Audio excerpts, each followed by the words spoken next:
Hi there. If you're returning for part 2, thank you. If you're new, thank you. In this video, we'll cover how to complete the Individualized Home Instruction Plan, also known as the IHIP. It may or may not be required in your state, but if you're in New York, then it is something needed in order to be in compliance with the regulations. Getting to it. The IHIP is a plan. It's a plan covering the subject in your child's grade. You can find what subjects need to be taught via the Department of Education website. The IHIP is usually a 2-page form.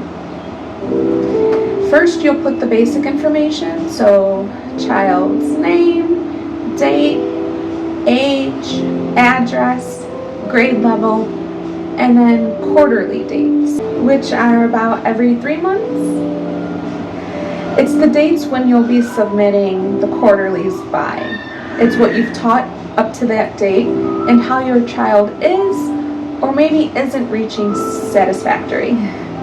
Similar to the quarterly reports parents receive for their children in traditional school.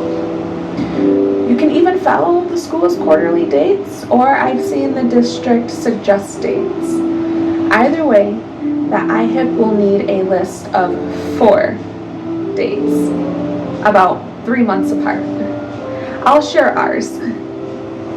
So, the Individualized Home Instruction Plan then needs the names of the ones instructing and either the curriculum, which is an outline of concepts to be taught to meet the content standards, syllabus, which outlines the content and communicates the course, or materials, so books, libraries, museums, things in the home. It's what you'll be using throughout the school year to teach the subjects within the regulations. For us, being first grade, it's language arts, social studies, geography, science, and math, along with art and physical education and health and safety. I know when we hear such terms, we can start to feel nervous or like it's too much and it's too easy to get curriculum and syllabus confused, but it's one or the other. All 3 don't need to be listed. For instance, if you put the curriculum, then you don't necessarily need to put the syllabus. Or if you just list the syllabus, then you don't need to list the materials. But it is a good idea to list a little about them all. It's usually only if the district isn't familiar with what you're listing, then they'll ask for a table of sequence on what you'll be using to teach the required subjects. And in that case, if the IHIP does need to be revised, then you can copy or print the table of contents from a book, including the cover page, which gives you the title and author, or print the course of study from any online curriculum you choose. Don't think that this cannot be done. Now, because things change and children learn at their own pace, it's suggested that you put at the bottom of the plan an asterisk. All materials and plans of instruction are subject to change per the needs and abilities of the student, right? It's important to put that. That way, you aren't held to teach exactly what you listed on the plan. You have room for adjustments, room for change, right? Because change does happen, especially when learning. Or else when quarterlies come around, if anything has changed and you did not put that they're subject to change in your IHIP, you'll be asked to list what you've changed and why. So to avoid that, I'd recommend putting that it is subject to change. So after sending your LOI, you should have gotten a form for the IHIP.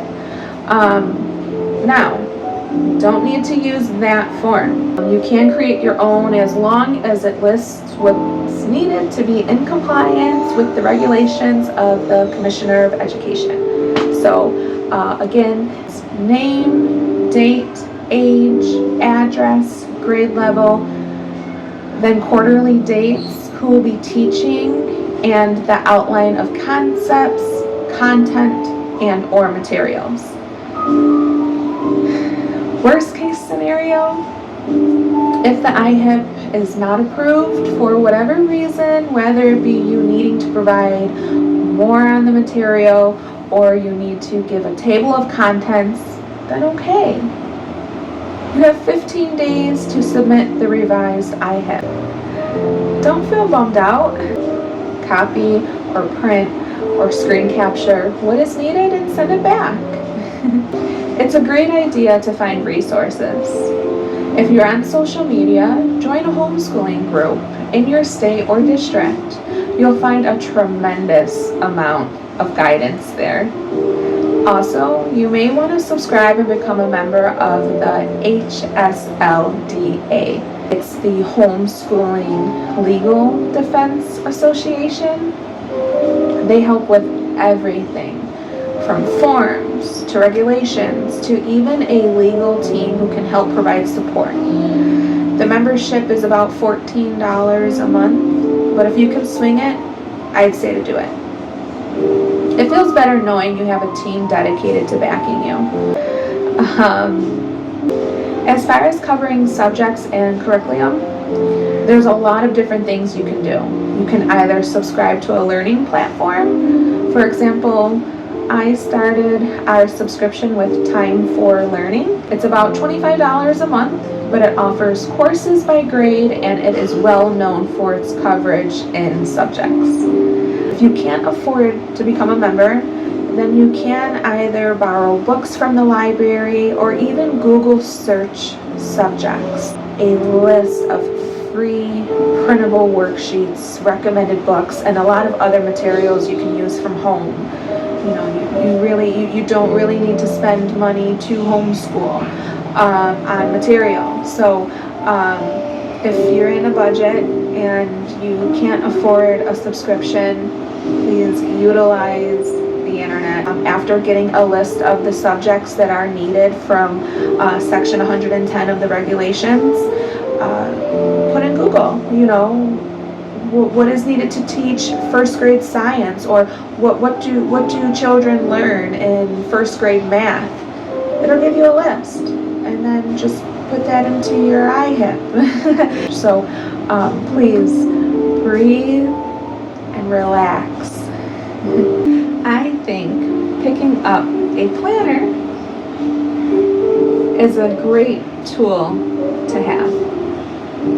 That way you can lay out your ideas, write what you've covered already, and date what's to come. We're going to have quarterlies coming up, so it's good to keep track and to also put times that you've spent instructing. It's good to have record of that in case it's ever needed. So, when your IHIP is accepted, you'll receive a letter of confirmation stating your child has been enrolled as a homeschooling student. Yeah! One of the most exciting feelings. Woo! It's possible. You can do this. You will do this. Don't give up. The process will be worth it. If there's anything you feel I've missed, please put it in the comments and we can chat there. Thank you for watching. Hoping to have you again here soon. Bye.